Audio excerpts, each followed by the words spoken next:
Oi, minha gente, sejam bem-vindos a mais uma aula de História. Eu sou o professor Ananias Carvalho, seu professor de História, e a gente vai dar continuidade a falar sobre as matrizes africanas, as regiões de matrizes africanas. Hoje a gente tem uma aula muito especial para vocês, uma aula muito legal, que a gente vai conhecer mais uma vez sobre a nossa cultura, de onde viemos e principalmente qual a importância das religiões de matrizes africanas para a nossa cultura, para o nosso dia a dia. Eu sei que vocês devem estar pensando que essa aula vai mostrar, além de outras coisas, fatos marcantes, peculiaridades que fazem com que a nossa cultura seja tão rica como ela é. Vamos lá para o tema da nossa aula de hoje, heranças africanas. Vamos começar a falar sobre elementos culturais que, de certa forma, contribuíram para formar a nossa cultura, tão rica cultura brasileira. Vamos lá, gente, para o primeiro texto. Diz o seguinte para a gente, heranças africanas, um pouco das religiões afro-brasileiras. A gente vai começar a falar sobre a capoeira. Vamos lá, gente, vamos ver o que o texto fala para a gente. Ao chegarem ao Brasil, os africanos perceberam a necessidade de desenvolver formas de proteção contra a violência, a repressão dos colonizadores brasileiros, eram constantemente alvos de práticas violentas e castigo dos senhores de engenho. Voltando para mim agora. Vocês já viram, gente, nas últimas aulas, que os africanos vieram para cá com a finalidade de serem escravizados. E aqui passaram por várias situações onde foram duramente castigados e punidos por resistirem a essa condição de escravizado. Sendo assim, esses negros escravizados começaram a, digamos que, criar maneiras de resistir a essa escravização. Uma delas, gente, foi a fuga para quilombos e mocambos, as rebeliões, as revoltas, mas uma bem marcante e bem emblemática que a gente vai trabalhar agora é a capoeira. O que seria a capoeira, gente? A capoeira é uma arte marcial disfarçada de dança e que era proibido no período do Brasil colonial pelos senhores de engenho e pelas pessoas que escravizavam os negros. Pensamos o seguinte: eles precisavam condicionar o seu corpo e, ao mesmo tempo, disfarçar essa arte marcial de maneira em que o seu colonizador, o seu opressor, não percebesse que eles estavam praticando essa arte marcial. Então, essa arte era basicamente disfarçado de dança. E durante muito tempo, até que os colonizadores perceberam essa estratégia de resistência negra, começaram a proibir a prática da capoeira. O que aconteceu? Os escravos muitas vezes se reuniam nas senzalas ou em terreiros e praticavam às escondidas esse esporte, que posteriormente viria a ser um esporte, com a finalidade de condicionar o seu corpo e de preparar caso haja necessidade de usar. Com o passar dos tempos, a gente sabe que a capoeira tornou-se patrimônio cultural brasileiro e é praticado pelas praças, pelos terreiros, pelas rodas de capoeira no Brasil afora e provavelmente, eu creio que você já deve ter percebido, deve ter visualizado, já deve ter tido alguma experiência de visualizar uma prática de capoeira, ou quem sabe você mesmo não é prático adepto da capoeira, saiba que ela é uma forma de resistência e uma herança cultural deixada pelos negros no Brasil. Ok, gente? Voltamos ao texto. Vamos lá, gente. Quando fugiu das fazendas, eram perseguidos pelos capitães do mato, que tinham uma maneira de capturar muito violenta. Os senhores de engenho proibiam os escravos de praticar qualquer tipo de luta. Logo, os escravizados utilizavam o ritmo e os movimentos de suas danças africanas, adaptando a um tipo de luta. Surgia, assim, a capoeira, uma arte marcial disfarçada de dança. Prestem atenção nesse trecho do texto aqui, que vai nos ajudar a compreender a capoeira. Era uma arte marcial disfarçada de dança. Uma arte marcial disfarçada de dança. Aqui, o vermelho, para a gente compreender, para vocês fizerem as suas anotações, para compreender um pouco mais, para assimilar esse conhecimento da melhor forma. Foi um instrumento importante da resistência cultural e física dos escravizados brasileiros. Portanto, a capoeira é uma herança cultural que os escravizados passaram para a cultura brasileira ao longo das gerações, ao longo dos anos que foram se passando. Então, gente, a gente sabe que uma das formas de herança cultural africana para a cultura brasileira é justamente a capoeira. E aí, se vocês, de certa forma, se indagarem, ou futuramente, quando forem fazer uma prova de vestibular, ou de Enem, ou qualquer tipo de prova, de certame que vocês forem fazer, o que foi a capoeira, vocês vão lembrar da figura do professor aqui, na aula de História, no projeto Aula em Casa, dizendo que a capoeira foi uma arte marcial disfarçada de dança, que foi criada pelos escravizados lá no Brasil colonial, para, entre outras coisas, resistir à escravidão, mas também condicionar o seu corpo a futuramente uma luta, um embate contra o seu opressor. Vamos lá, gente, na tela, por favor. Aqui, gente, é uma imagem de um pintor francês, Debré, que pintou o Brasil colonial, basicamente ilustrando como é que seria uma luta de capoeira, uma dança de capoeira. Vamos verificar aqui essa imagem e vamos perceber, gente, que aqui no canto esquerdo da imagem há a figura de um guarda do exército, ilustrando basicamente que a capoeira não era bem vista. Ela era proibida pelo poder central, justamente por se tratar de uma coisa que poderia ser futuramente algo perigoso para o opressor. Vamos lá, gente, adiante. O samba, outra manifestação cultural, herança africana para a gente, é o samba. Vamos ler o que o texto fala para a gente. O samba nasceu na Bahia, lá no século XIX, na mistura de ritmos africanos, mas foi no Rio de Janeiro que ele criou raízes e se desenvolveu, mesmo sendo perseguido. Durante a década de 20, por exemplo, quem fosse pego dançando ou cantando samba corria grande risco de ir batucar atrás das grades. Por isso, porque o samba era ligado à cultura negra, que era mal vista na época. Vejam bem, gente, voltando para mim aqui, durante muito tempo o samba foi proibido no Brasil. Agora vocês perguntam, professor, mas se é um ritmo que hoje é cultuado, digamos que um símbolo da cultura nacional, até porque existe samba e vários tipos de samba, digamos que várias, como é que posso falar para vocês? Várias derivações desse ritmo musical, durante muito tempo foi proibido, porque era visto como uma forma de manifestação cultural subalterna e meio que deixado de lado, justamente por fazer parte da cultura negra. E a gente sabe que o Brasil é um país hoje muito preconceituoso, mas no começo do século passado era muito mais preconceituoso ainda. Era abominável tudo que vinha da cultura negra e colocado como algo à margem, inferiorizado. E o samba, por ser uma manifestação cultural tipicamente negra, também era visto como algo a ser evitado e a ser, muitas vezes, colocado como algo fora da lei, ou até mesmo algo corrupto, algo feio, algo que deve ser deixado de lado e, por que não dizer, proibido.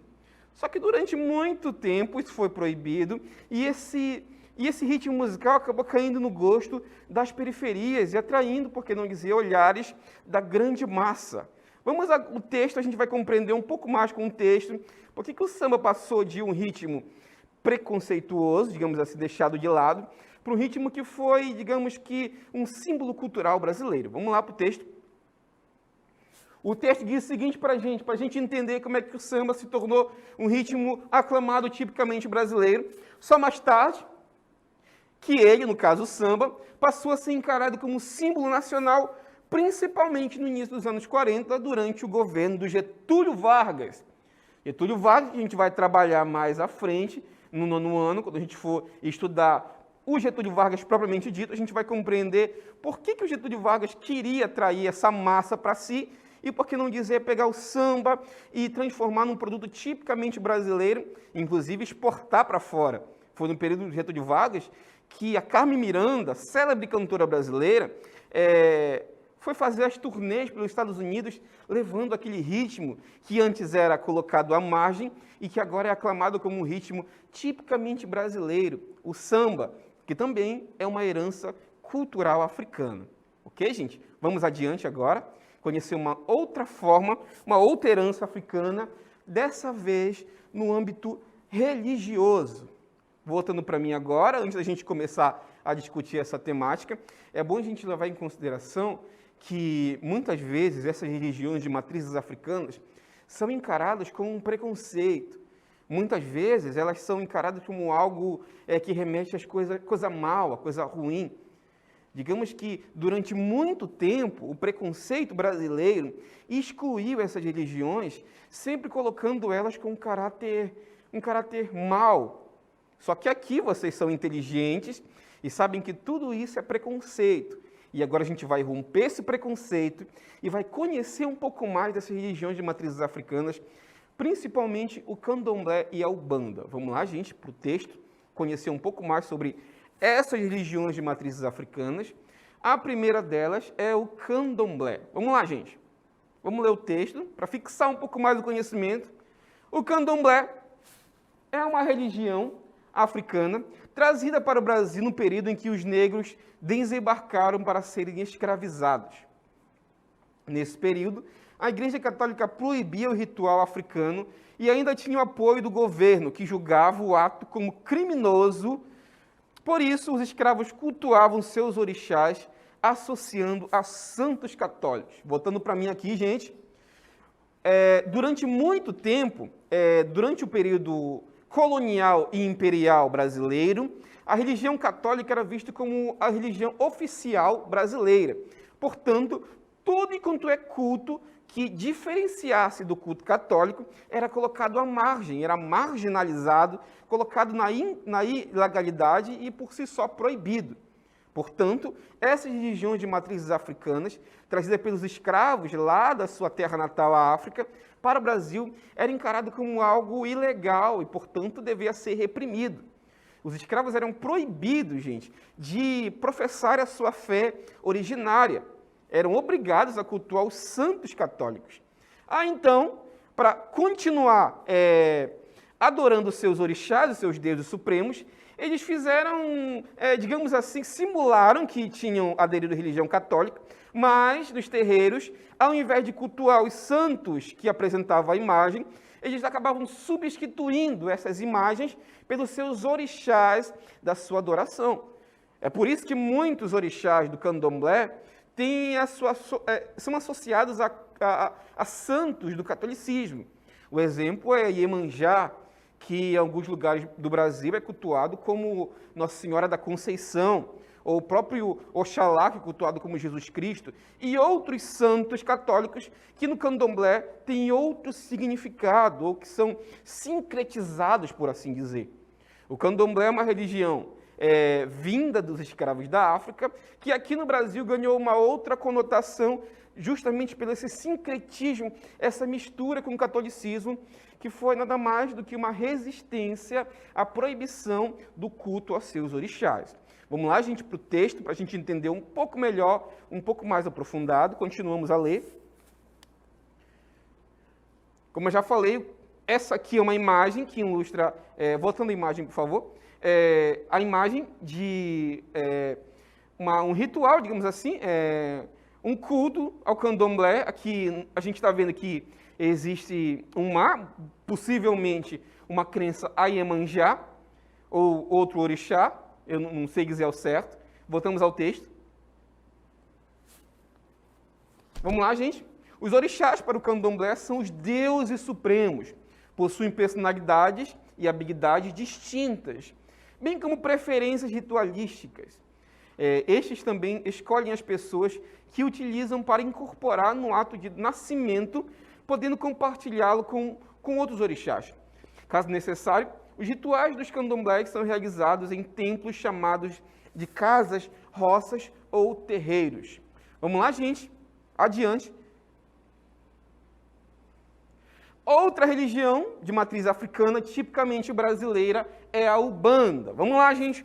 Muitas vezes, muitas pessoas comparam, até mesmo confundem o candomblé com a Ubanda, mas a gente vai estudar que existem algumas diferenças entre essas religiões de matrizes africanas. Vamos lá, gente, para o texto, para ver o candomblé. A Ubanda é uma religião brasileira, formada através de elementos de outras religiões, como o catolicismo ou o espiritismo, juntando ainda elementos da cultura africana e indígena. A palavra deriva o Umbanda, um termo que significa curandeiro, na língua banta, falada na Angola, o Kimbundu, essa é a língua falada pelo povo banta. A Umbanda tem origem nas senzalas e reuniões em que os escravos vindos da África louvavam os seus deuses através de danças e cânticos e incorporavam espíritos. Vamos lá, a gente continua a ler o texto. O culto é presidido por um chefe masculino ou feminino, que pode ser tanto o pai de santo como a mãe de santo. Durante as sessões, são realizadas consultas de apoio e orientação a quem recorre ao terreiro. Práticas mediúnicas, como incorporação de entidades espirituais e outros rituais. O culto se assemelha ao candomblé, no entanto, são religiões que possuem práticas distintas.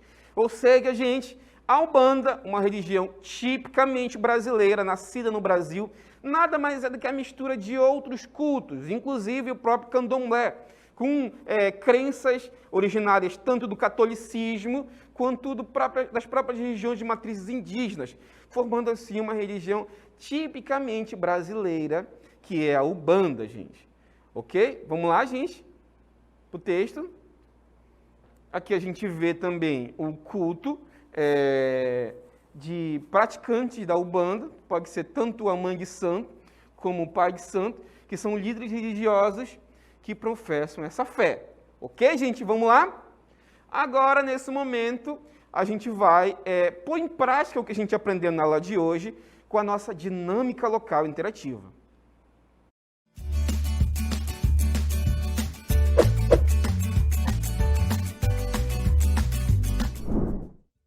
Antes da gente começar com a nossa dinâmica, é importante falar para vocês que a nossa interatividade está aberta, nosso chat está aberto.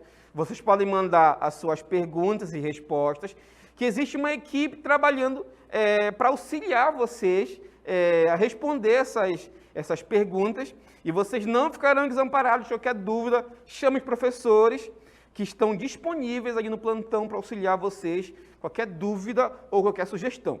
Vamos lá para a primeira pergunta. Diz o seguinte para a gente, a primeira pergunta do nosso DLI fala para a gente o seguinte: explique os motivos que da capoeira ser proibida em certas épocas do Brasil. Aqui vocês vão lembrar da nossa aula, vão lembrar que a gente comentou por que a capoeira era proibida e vão responder no chat para a gente. Questão 2, fala o seguinte para a gente: descobrimos nessa aula alguns aspectos sobre as religiões africanas.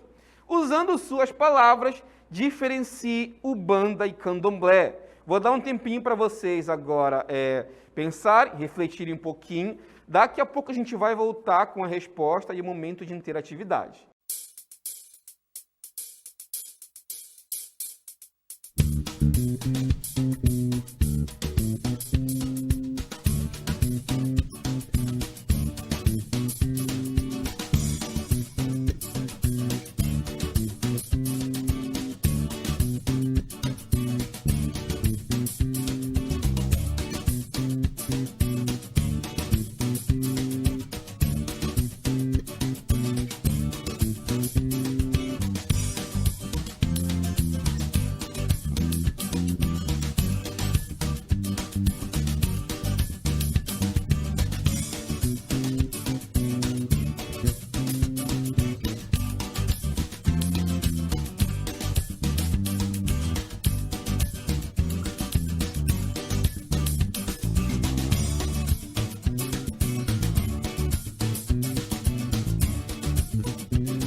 Sejam bem-vindos de volta à nossa aula, agora para o nosso momento de interatividade, de interação.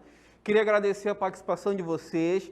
Estou vendo que vocês estão interagindo muito em nossas aulas e isso me deixa muito feliz, até porque vocês mostram que estão assimilando o conhecimento e é isso que importa, gente. Vamos lá, gente, vamos retornar nossas questões. Vamos ver qual é a resposta que vocês colocaram para a gente. Na primeira questão, que diz o seguinte na tela, vamos lá. Eu fiz a pergunta para vocês, jogando interatividade, quero que vocês me expliquem os motivos da capoeira ser proibida em certas épocas, Perdão, gente, vamos lá de novo. O professor se embaralhou todo aqui, voltamos à pergunta. Explique os motivos da capoeira ser proibida em certas épocas no Brasil. Quase que não sai, mas saiu. Vamos lá, gente, para a nossa resposta. Diz seguinte a resposta para a gente, da questão 1. A capoeira era mal interpretada pelos brancos que não entendiam tratar-se de uma luta camuflada, entre aspas, pois só os negros ensinavam e aprendiam-na. Desta forma, era utilizada como forma de enfrentamento das forças policiais e ainda antigos capitães do mato que caçavam negros fugitivos. Como o texto falou para a gente, era uma arte marcial camuflada de dança. É por isso que em muitas épocas, em certa época no Brasil, essa arte marcial, por assim dizer, foi proibida de ser praticada pelos negros. Vamos lá para o comentário para a gente aprofundar um pouco mais da resposta. A capoeira, além de esporte, hoje a capoeira é considerada um esporte praticado em muitas praças, muitos lugares no Brasil. Inclusive, eu creio que na sua cidade ou no lugar onde você mora, provavelmente existe uma roda de capoeira que você já viu, até mesmo pratica. É também um patrimônio imaterial e cultural da humanidade. Importante lembrar sempre que para chegar a esse reconhecimento foi considerada crime. Por isso, era uma forma de resistência no período da escravidão. Por isso, gente, que durante muito tempo a capoeira foi proibida em certos locais no Brasil. Vamos lá, gente, na tela agora a segunda questão para a gente, que diz o seguinte, segunda questão. Descobrimos nessa aula alguns aspectos sobre as religiões africanas. Usando suas palavras, eu quero que vocês respondam no chat com as palavras de vocês. Qual é a diferença? Diferencie o bando do candomblé. Vamos lá, gente, para a resposta mais aproximada, que fala o seguinte para a gente. Enquanto o candomblé surgia no Brasil devido a influências de várias religiões africanas, a Umbanda é uma religião tipicamente brasileira, formada através de elementos de outras religiões, como o catolicismo ou o espiritismo, contendo ainda elementos da cultura africana e indígena. Se de um lado a Umbanda é uma religião derivada diretamente de religiões africanas, a Umbanda, é uma religião criada e surgida aqui no Brasil, levando em conta elementos de outras religiões, principalmente o catolicismo e o espiritismo, até porque os praticantes da Umbanda acreditam em reencarnação, contendo ainda elementos da cultura africana e da cultura indígena. Ok, galera? Portanto, eu queria agradecer mais uma vez a participação de vocês. Espero que vocês tenham assimilado. Qualquer dúvida, entre em contato com o nosso professor. Na próxima aula estaremos aqui mais uma vez para ministrar a aula de História, levar vocês para essa viagem extraordinária que é a nossa história, conhecer um pouco mais da nossa cultura e assim saber quem somos.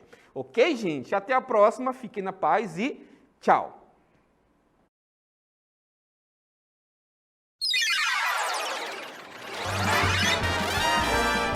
A sua aula continua no próximo vídeo.